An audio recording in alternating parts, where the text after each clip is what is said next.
Hi guys, welcome to another video. I have found 5 bags that are so underrated. Nobody talks about them. I haven't seen them anywhere on YouTube or in real life, but the ones that I really love.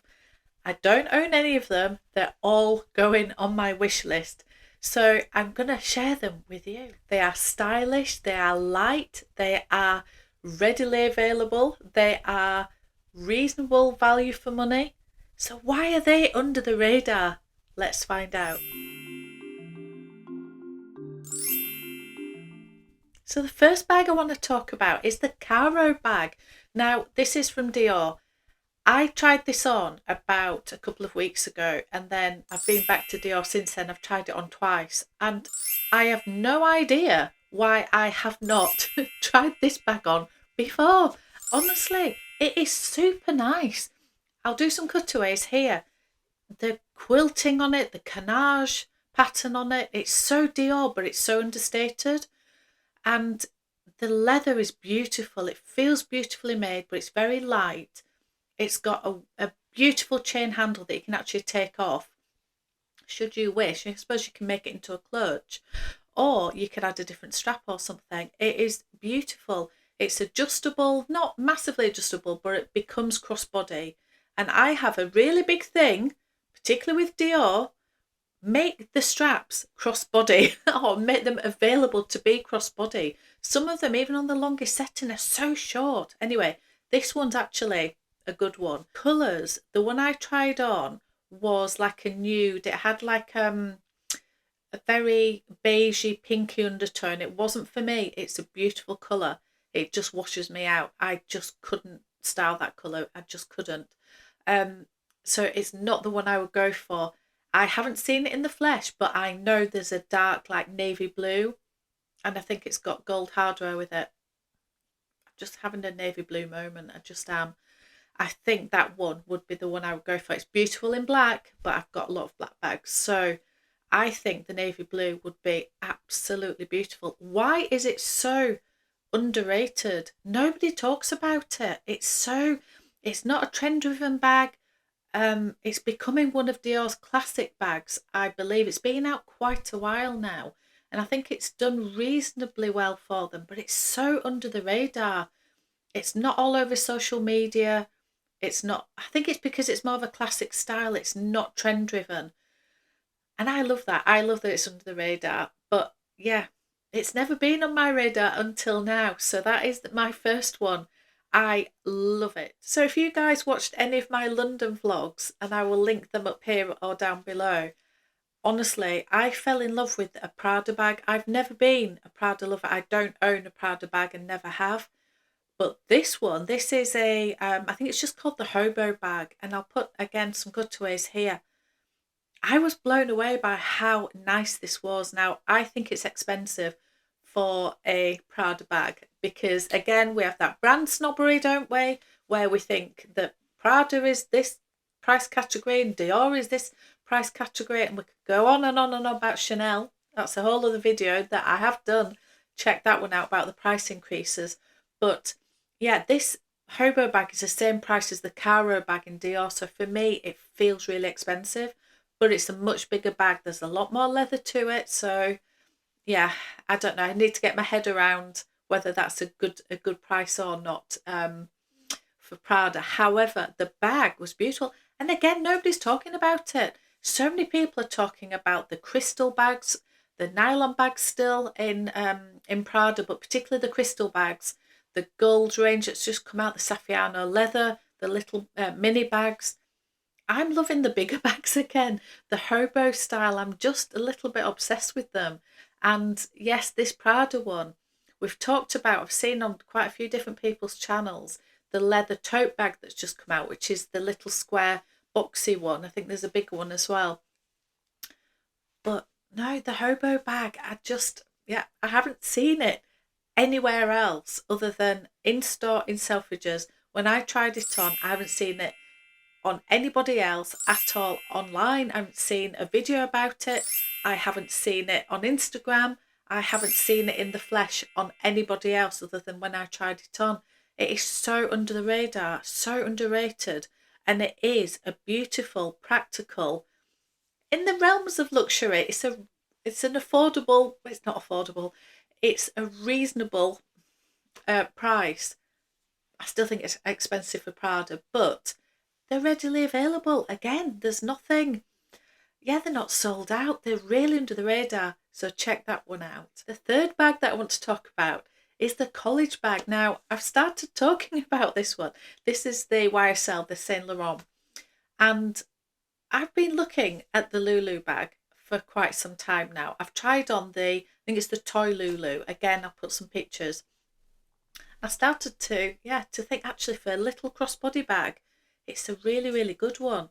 And it made me look at the college bag. Now, I looked at the college bag years and years and years ago, and the only reason I didn't buy it was because I really wanted a Chanel classic flap, and I saved up and I waited. Instead of trying to scratch the itch, I actually did it right this time, and I didn't buy the alternative that I thought would scratch the itch. I just waited, saved up, and got the Chanel bag, and I'm glad I did. Whole of the video about the price increases now. However, because I'm looking at the price increases, and for me, it's like Chanel, no. I went to Selfridges in Manchester over the weekend, and yeah, I had a look at the some alternatives for the classic flap. And whilst I was looking at that, I looked at the college bag again, and it is a fantastic bag. Oh, particularly for me I think the classic is the medium size, but it is the small one, and it is quite a small crossbody. It's got a top handle. It's a really nice crossbody length. It feels durable. It's readily available. The price for the one in the size I like is 1,700. It's like half the price of the Caro, half the price of the Prada Hobo bag I've just been talking about. And even if you wanted the medium size college bag, I think that was 2040 or 2050. So still amazing value. Now, I know you can't compare this brand to this brand and everything else, but it seems very good value for money to me, and it is readily available. It doesn't come in a million different colours and textures and all the rest of it. They've kept it very classic in the black.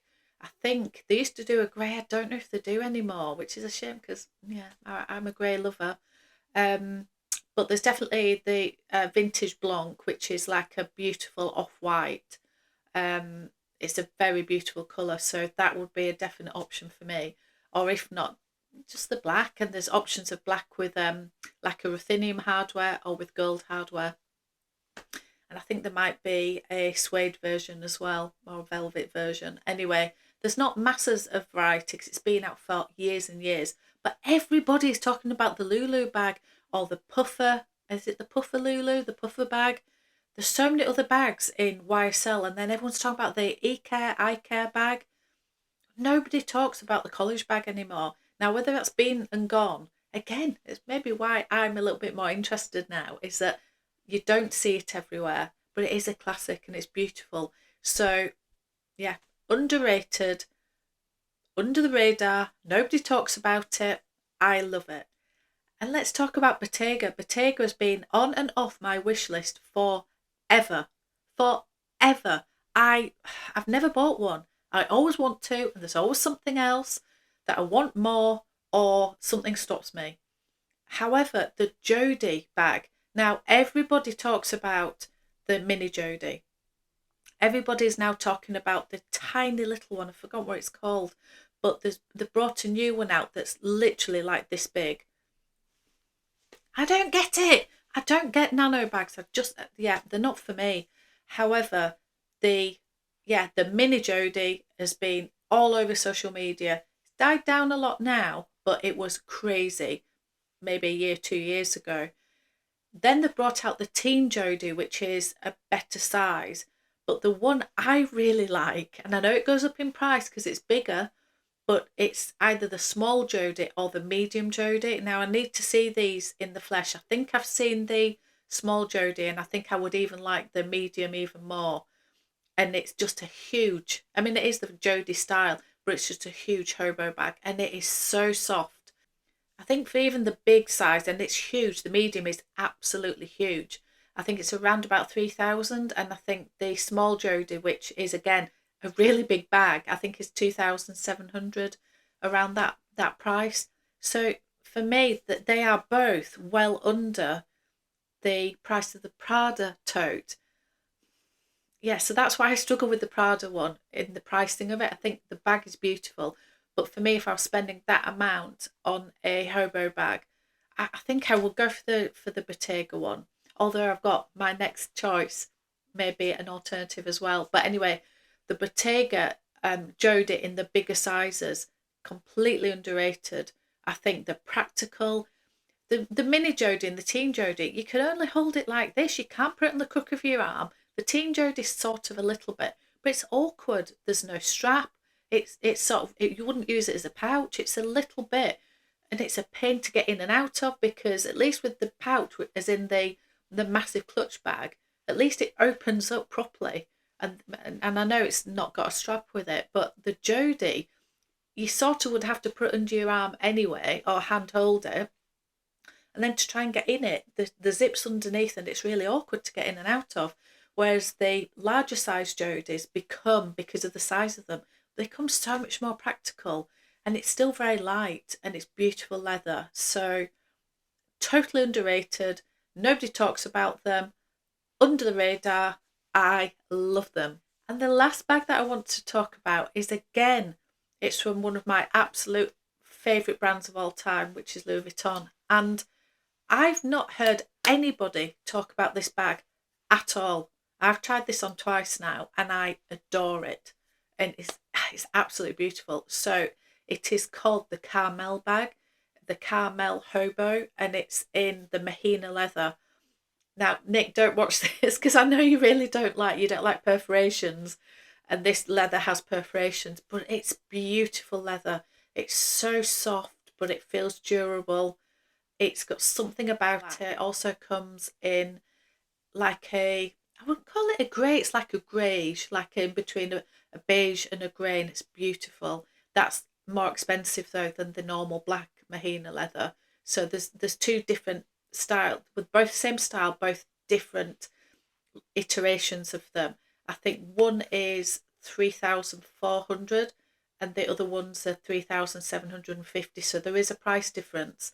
If you like just the black one, that's 3,400.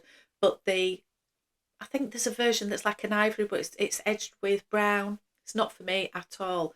But if you like the grey version, yeah, it's 3,750. I don't know why. I don't know why there's a difference.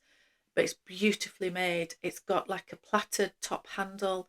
It's so comfortable. If you want one of those bags, you throw it over your shoulder, just a big boho bag. You can, not that you throw these things around, but you could throw it around. It feels like that sort of bag.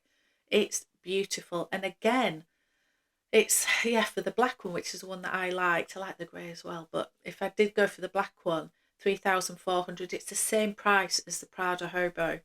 And it's more money than the Bottega Medium Jodie. So I would have a hard time choosing between the two of those. But again, completely underrated bag. I don't think it's been out that long, but it hasn't launched with a bang. I think it's one of those absolute staple type of bags. It's not particularly exciting. So I don't know why it hasn't caught on. I think it's just more, it's not a trend driven, yeah, it's not a trend driven bag that Louis Vuitton are going to launch with, and give to all the influencers and get it out on social media. But for me, it's underrated. I think it's absolutely beautiful. It felt beautiful and I loved it. So yeah, all these bags that I've talked about for me are all completely underrated. They're all under the radar. They're all readily available, and they are all sort of value for money in the luxury world. So why have these not caught on? Well, I'm glad they haven't. I'm glad, because I don't follow trends. I buy what I like. But you know, something might be very trend driven and I buy it at the time because I just like it. Not because it's part of a trend, not because I feel like I'm being trendy wearing it. I don't buy for that reason. It doesn't stop me buying a bag if it's on trend. But I seem to get more interested in the bags once the Yes, I suppose all the melee has calmed down a bit. And I think that's when I'm more interested in them because they've stood the test of time. It's like I've talked about another video. I don't know if that one's gone up yet when I'm filming this because I don't know what order they're going to go up in. But I have talked about the Bottega pouch, the big clutch bag. And it's been out for years now. And it's only now that I'm really, really interested in it because I feel like if it was completely trend driven and would date really, really quickly, that wouldn't bother me. If I loved it, I'd buy it anyway. But now that it's been out a while and now that people aren't talking about it, yeah, I'm liking it. I'm just gravitating more to it. And I think I like things that are slightly under the radar. So um they are my choices. So I would love to know what you guys think. Are there any underrated bags that you have your eye on or that you have and you think nobody ever talks about this bag, but it's really amazing? It's so practical, it's so versatile, it's so value for money, it's affordable. Whatever your reasoning, let me know. Let's have a discussion. So I would love, love, love, love, love it if you would join my family and hit the subscribe button. I have one unboxing. There may be another couple of surprises to come.